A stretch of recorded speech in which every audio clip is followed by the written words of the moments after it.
మిత్రులారా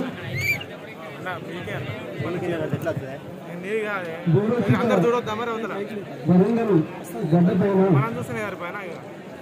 వీరోచిత వెలిశాల గ్రామంలో వీరోచితంగా కామెడీ గణేష్ తో పాటు 6గురిని విప్లవోద్యమానికి అంకితం చేసిన దాదర్ల కుటుంబం సాక్షిగా కామెడీ గణేష్ కు తగారు పేరిట హత్యగావించబడ్డ 600 మంది మావోయిస్టులు, ఆదివాసులు, సానుభూతి పనులు, ప్రజాస్వామిక వాళ్ళందరికీ సిపిఎం జనశక్తి తరఫున వినమ్రంగా విప్లవ జోహార్లు ప్రకటిస్తున్నాము.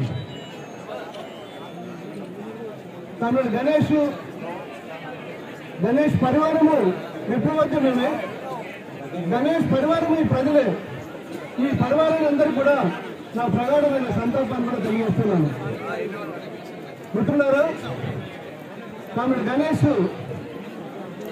నాకు 21 సంవత్సరాల క్రితం పరిచయమై శాంతి చర్చల సమయంలో నాతో పాటు తమిళ రామకృష్ణ, తమిళ సుధాకరన్న, తమిళ రియాజు, తమిళ గణేష్ మేమంతా దాదాపు వారం రోజులు ప్రభుత్వంతో చర్చల్లో ఉన్నాము. ఆ తర్వాత కొంతకాలం మా మధ్య పరస్పరం చర్చల్లో ఉన్నాము.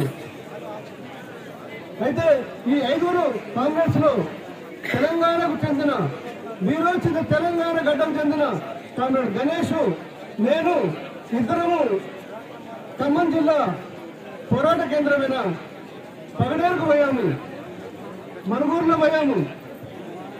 ప్రజా సమస్యలన్నింటినీ ఈ ప్రజల ముందు పంచుకోవడం జరిగింది. అయితే ఈరోజు చాలా విషయాలు మన కాంగ్రెస్ చెప్పారు. ముఖ్యమైన విషయం, చర్చల కోసం ఎందుకు భయపడుతుంది ప్రభుత్వం? శాంతి చర్చలకు ఎందుకు భయపడుతుంది ప్రభుత్వం?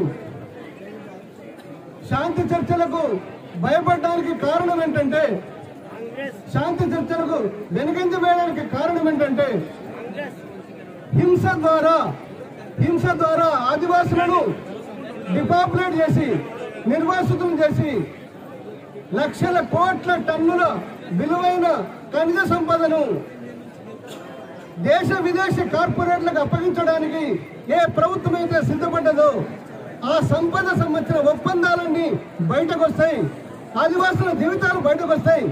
అందువల్లనే ఈ ప్రభుత్వం ఆ సంపదను దోచుకోవడం కోసం భయపడుతున్నది.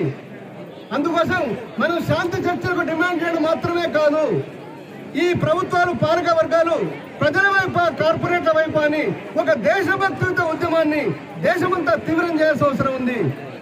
రెండవది, జీవించే హక్కును ఎట్లా హరిస్తున్నారో ఆ జీవించే హక్కు కోసం మనం దేశమంతా పోరాడాల్సిన అవసరం ఉంది.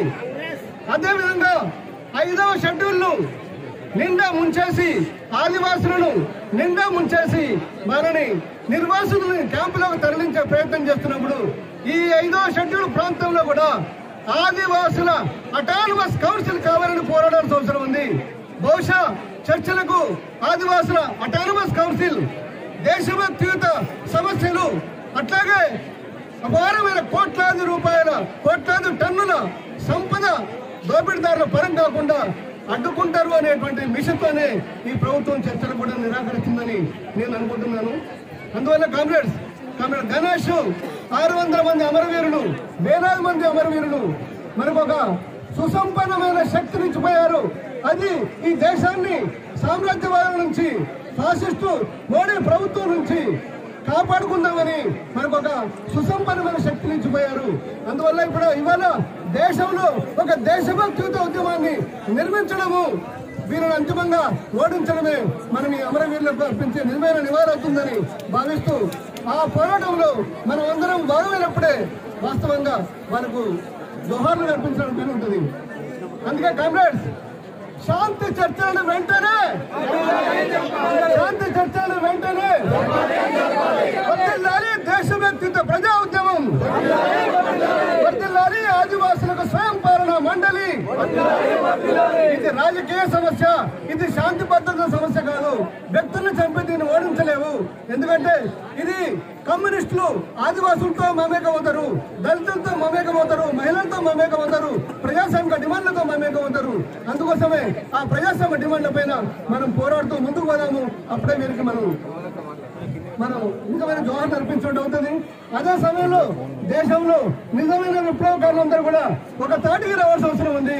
ఈ ఫాసిస్టు ప్రభుత్వాలను ఎండగడుతూ ముందుకు పోవాల్సిన అవసరం ఉందని పిలుపునిస్తూ ఐక్యత కోసం విప్లవకారుల ఐక్యత, విప్లవకారుల ఐక్యత.